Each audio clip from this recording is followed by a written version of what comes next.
बिस्मिल्लाहिर्रहमानिर्रहीम। लोगों, दुनिया वालों, हमने तुम्हारे लिए जनाब मोहम्मद रसूलुल्लाह की पूरी जिंदगी को आइडियल और नमूना बना दिया। अब कहने की ज़रूरत नहीं, उठो वैसे जैसे नबी उठते थे, बैठो वैसे जैसे नबी बैठते थे, चलो वैसे जैसे नबी चलते थे, खाओ वैसे जैसे नबी खाते थे, दौड़ो वैसे जैसे नबी दौड़ते थे, नमाज वैसे पढ़ो जैसे नबी पढ़ते थे, रोज़ा वैसे रखो जैसे नबी रखते थे, शादी वैसे करो जैसे नबी करते थे और नबी ने कियो करके दिखलाई।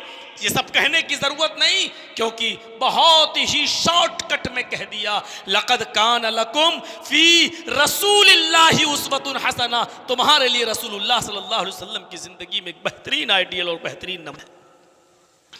नजरें डालिए, पैदा हुए अपनी मां के पेट से, मैं आपको एक अच्छा बेटा होने की हैसियत दिखला रहा हूं।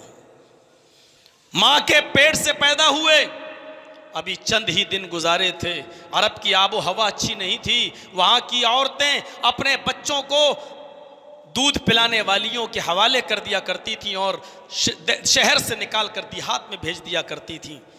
कबीले बनु साद की कुछ औरतें मक्के में आती हैं बच्चे तलाश करने।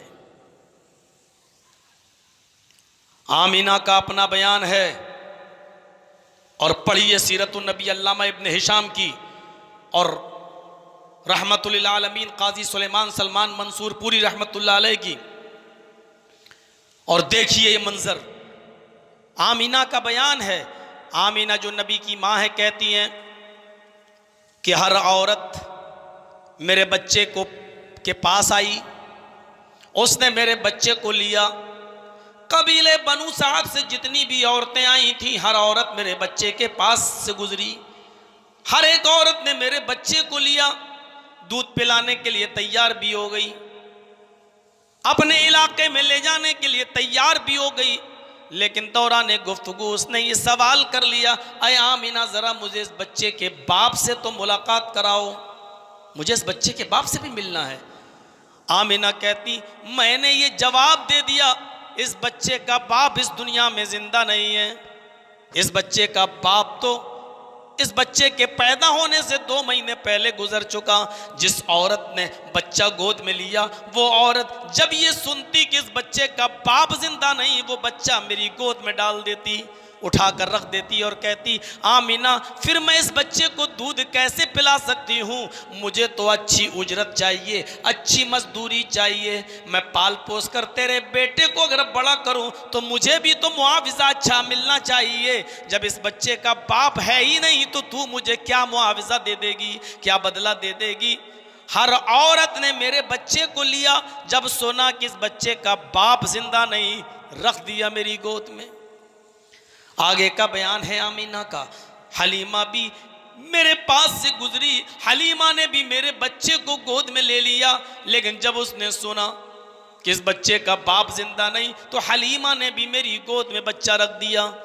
सारी औरतें फिर मक्के में और बच्चे ढूंढने लगी, तलाश करने लगी, हलीमा भी ढूंढने लगी। सारी औरतों को बच्चे मिल गए, हलीमा को पूरे मक्का में कोई बच्चा नहीं मिला। सारी औरतों को बच्चे मिल गए, हलीमा को कोई बच्चा ना मिला। मैं इसको थोड़ा सा उल्टा भी बोल सकता हूँ, मक्के के सारे छोटे छोटे बच्चों को दूध पिलाने वाली दायाएं मिल गईं, लेकिन मोहम्मद को कोई दाया ना मिली। हलीमा लौट कर आई, उसने सोचा शर्मिंदगी से बचने के लिए कि मेरी सहेलियां मुझे ताने ना मारें कि देखो इसको कोई बच्चा नहीं मिला, खाली हाथ आई और खाली हाथ जा रही, चलो इस बच्चे ही को ले लेते हैं, शायद अल्लाह इसमें कोई बरकत दे दे। हलीमा कहती है कि मैं ना चाहते हुए भी शर्मिंदगी से बचने के लिए मैंने आमीना से कहा, लाओ वो बच्चा मुझे दे दो। आमीना ने वो बच्चा दे दिया। हलीमा सादिया बयान देती है अपना कि जैसे ही मैं उस बच्चे को लेकर सवारी पर बैठी और मैं अपने देहात की तरफ, अपने गांव की तरफ, अपने कबीले की तरफ चलने लगी, मेरी सवारी हवा से बातें करने लगी, जिसको हम अपनी ज़बान में बोलते हैं आई थी वो सवारी तो बिल्कुल पैसेंजर गाड़ी की तरह थी, लेकिन मोहम्मद इब्ने अब्दुल्ला को जब मैंने गोद में लिया तो मेरी वो सवारी राजधानी एक्सप्रेस की तरह चलने लगी, रुकने का नाम नहीं ले रही थी, चली चली आ रही है। हलीमा की सहेलियां पीछे से चीखती हैं, आए हलीमा जरा रुक जा, आए अबू ज़ुऐब की बेटी जरा रुक जा, आए बिनते अबू ज़ुऐब जरा रुक जा, मुझे भी तो अपने पास आ जाने दे, साथ में आई तो छोड़ के क्यों जा रही है? जब रास्ते में तेरी ऊँटनी बैठ जाती थी आते वक्त तो हम तेरा साथ देते थे, अब तो तू मेरा साथ भी देने के लिए तैयार नहीं। क्या ये वही सवारी है जिस सवारी को तू लेकर आई और रास्ते में ये बैठ जाया करती थी?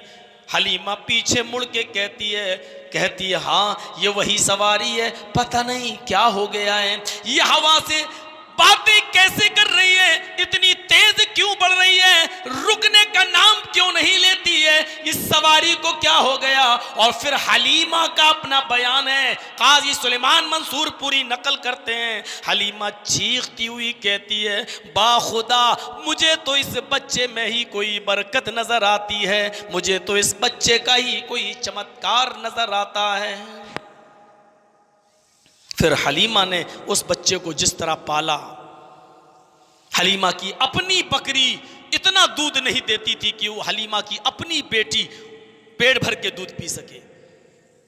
हलीमा को तशवीश थी कि अब तो मेरे दो बच्चे हो गए, एक तो मेरी अपनी बेटी और दूसरी मोहम्मद मेरी बकरी मेरी बेटी के पेट भरने का दूध नहीं देती, अब मोहम्मद का भी पेट भरना कैसे भरूं? बर्तन लेती है, पढ़िए रहीकुल मखतूम, आगे बढ़ती है और जैसे ही उसने बकरी के थन से दूध निकालना शुरू किया, खुश्क थनों से ऐसे दूध निकलना शुरू हुआ जैसे सावन भादों की बारिश हो रही हो, पानी की तरह दूध गिरने लगा और बर्तनों की बर्तन भरने लगे। हलीमा का शौहर चीख पड़ा, हलीमा तू किसी बासादत रूह को लेके आई है, किसी बासादत बच्चे को लेके आई है, किसी नेक बच्चे को तू लेके आई है। इस बच्चे के मुबारक कदम पड़ते ही उसने हमारे घर में बरकतों के दरवाजे खोल दी। यहां से बचपना शुरू होता है नबी अकरम का।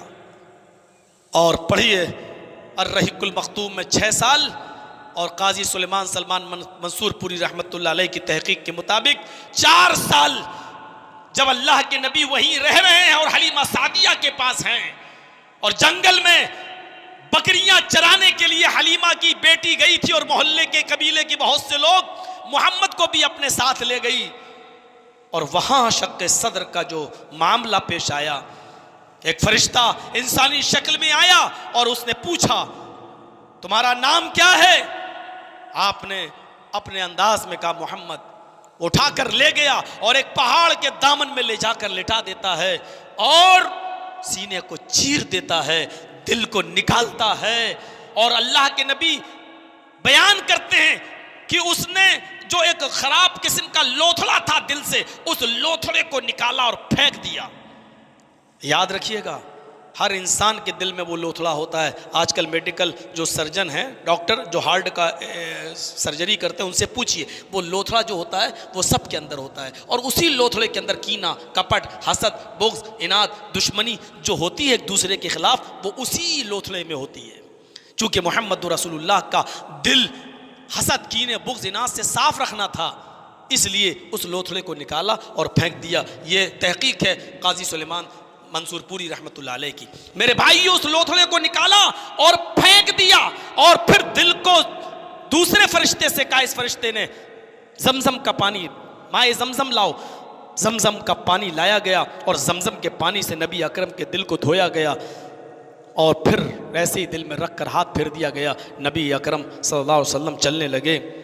इधर इन बच्चों ने देखा कि मोहम्मद का सीना चीर दिया गया। ये भागे हुए नंगे पैर, चप्पलें छोड़ते हुए और अपनी बकरियां छोड़ के सीधे भागे और हलीमा के पास सीधे पहुंचे। हलीमा रोटी पका रही थी, चूल्हे पर बैठी थी। उसने पीछे मुड़ के देखा, बच्चों को परेशान। क्या हुआ बच्चों, बेटो क्या हुआ, इतने परेशान कैसे? और मोहम्मद कहाँ है? तुम लोग लेके गए थे और मैं तुम लोगों को देख रही हूं, मोहम्मद नदारत गायब। इन सारे बच्चों ने बैक जबान का कुतिला मोहम्मद, माँ आए हलीमा मोहम्मद कत्ल कर दिए गए, मोहम्मद तो मार डाले गए। हलीमा का अपना बयान है कि मेरे पैरों के नीचे से जमीन सरक गई।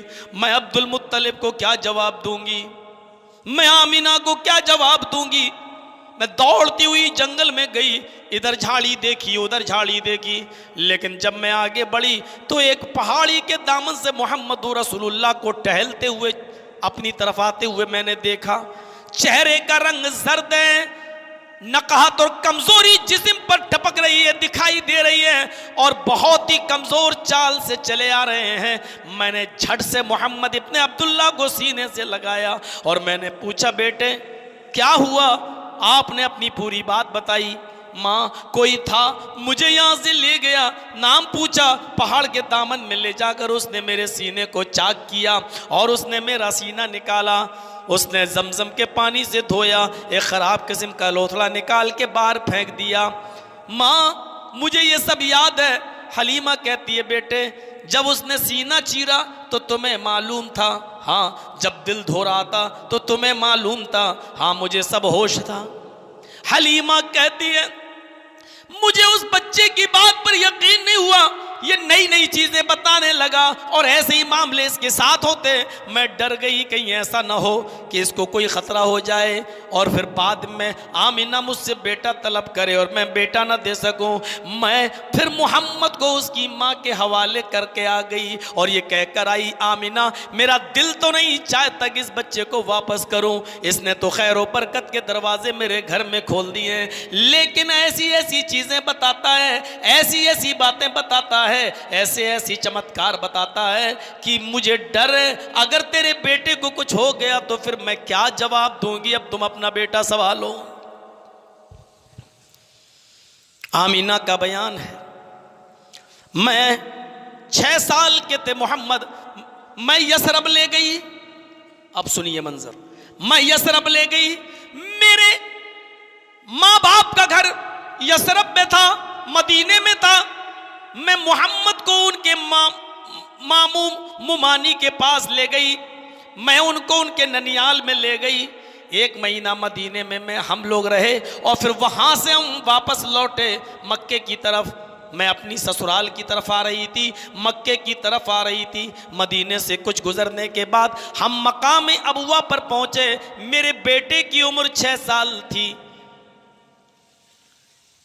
मैंने कहा, बेटे क्या तुम अपने अब्बू की कब्र देखोगे? 6 साल का बच्चा अब अच्छी तरह जानता है कि मौत क्या होती है और मरते हैं इंसान तो फिर कभी जिंदा नहीं होते हैं। 6 साल के बच्चे मोहम्मद इब्ने अब्दुल्लाह, माँ आमीना लेकर गई मकाम अबुआ पर, उनके बाप की कब्र को दिखाया। आपने अपने बाप की कब्र को देखा तो आंखों में आंसू आ गए। आप इतना तो समझ चुके थे, इस जगह पर मेरे बाप जो सो रहे हैं अब कभी जिंदगी में यहां से उठेंगे नहीं, जो यहां चला जाता है वो दोबारा नहीं उठता। अपने बचपन का वाकया बताते हुए नबी अकरम ने बयान किया, मैं अपने बाप की कब्र को देख रहा था और मेरे आंखों में आंसू थे। इधर मेरी माँ अपने शौहर की जुदाई को बर्दाश्त न कर सकी और मेरे बाप की कब्र को देखते ही देखते गशी तारी हुई और ज़मीन के ऊपर गिरी। जैसे ही मेरी माँ ज़मीन के ऊपर गिरी, मेरी माँ की रूह कब्ज़ से उनसुरी से परवास कर गई। मैं 6 साल का था, अपने बाप की कब्र को देखते देखते मैंने अपनी माँ को भी देख लिया कि वो भी मुझे छोड़कर दादे मफारकत दे गई, वो भी मुझे छोड़कर इस दुनिया से चली गई। बेटे होने की हैसियत से देखिए, जब आप बड़े हुए यहां तक के नबी बने और पैगंबर बने, एक दिन आपने अपने रब से दुआ की और इजाजत तलब की। मुस्लिम किताबुल जनाइज के सफ़हात पर यह मंजर देखा जा सकता है, आय अल्लाह मुझे अपनी माँ की दुआए मग़फ़िरत करने की इजाज़त दे दे। आय अल्लाह मुझे इस बात की इजाज़त दे कि मैं अपने माँ के लिए मग़फ़िरत की दुआ करूं, जिसको अल्लाह ताला ने रिजेक्ट कर दिया। अय मोहम्मद सल्लल्लाहु अलैहि वसल्लम, तुम हमारे नबी ज़रूर हो, पैगंबर ज़रूर हो, लेकिन रब तो मैं हूँ। ज़रूरी नहीं कि तुम्हारी हर दुआ को मैं कबूल करूँ। तुम अपनी माँ की दुआए मग़फ़िरत की इजाज़त मांग रहे हो, मैं इसकी इजाज़त तुम्हें बिल्कुल नहीं दे सकता। तब अल्लाह के नबी ने कहा, अय अल्लाह, अगर माँ के लिए दुआए मग़फ़िरत की इजाज़त नहीं देता तो कम से कम मुझे मेरी माँ की कब्र की ज़ियारत की इजाज़त दे दे कि मैं अपनी माँ की कब्र को देख लूँ। जिसकी इजाज़त मिल गई। नबी अकरम सल्लल्लाहु अलैहि वसल्लम अपनी माँ की कब्र को देखते हैं। देखकर माँ की मोहब्बत और माँ का बचपने में खिदमत करना और माँ का पालना पोसना और माँ की वो मोहब्बत याद आ जाती है। इतना रोए, अपने माँ की कब्र पर जाकर इतना रोए, इतना आंसू बहाए कि आपको रोता हुआ देखकर आपके सहाबा भी रोने लगे। आपके साथ जितने सहाबी थे उनके भी आंखों में आंसू आ गए। एक लायक और एक अच्छा बेटा होने का हक निभाया। मेरे भाइयों, जब माँ भी इस दुनिया से चली जाती है तो चचाई बाप के दर्जे में होता है और एक बच्चा अपने चचाई को और चची को ही अपनी माँ और बाप समझता है। मोहम्मद इब्ने अब्दुल्ला ने अपने चचा को अपने बाप के दर्जे में रखा। और फिर देखिए, आपने कई जगह ये फरमाया भी था, जब अब्बास के पैरों में बेड़ियां पड़ी हुई थी और पैर फैलाते थे, बद्र के दिन जब कैद किए गए पैर फैलाते थे तो वो उनको तकलीफ होती थी, तो नबी के आंखों में आंसू आ जाते थे। सहाबा ने पूछा, आप क्यों रो रहे हैं? तो आपने यही कहा था कि ये अब्बास मेरा चचा ही नहीं, सिनवाबी, अब्बास मेरे बाप के दर्जे में शामिल हैं, ये मेरे बाप का दर्जा रखते हैं। जब इन्हें तकलीफ होती है तो मुझे भी तकलीफ होती है। जब ये पैर फैलाने में जब ये दर्द महसूस करते हैं तो मुझे भी दर्द होता है। 12 साल की उम्र, मेरे चचा के ऊपर मेरी परवरिश का बोझ, क्यों ना मैं इनके बिजनेसमैन का साथ दूं।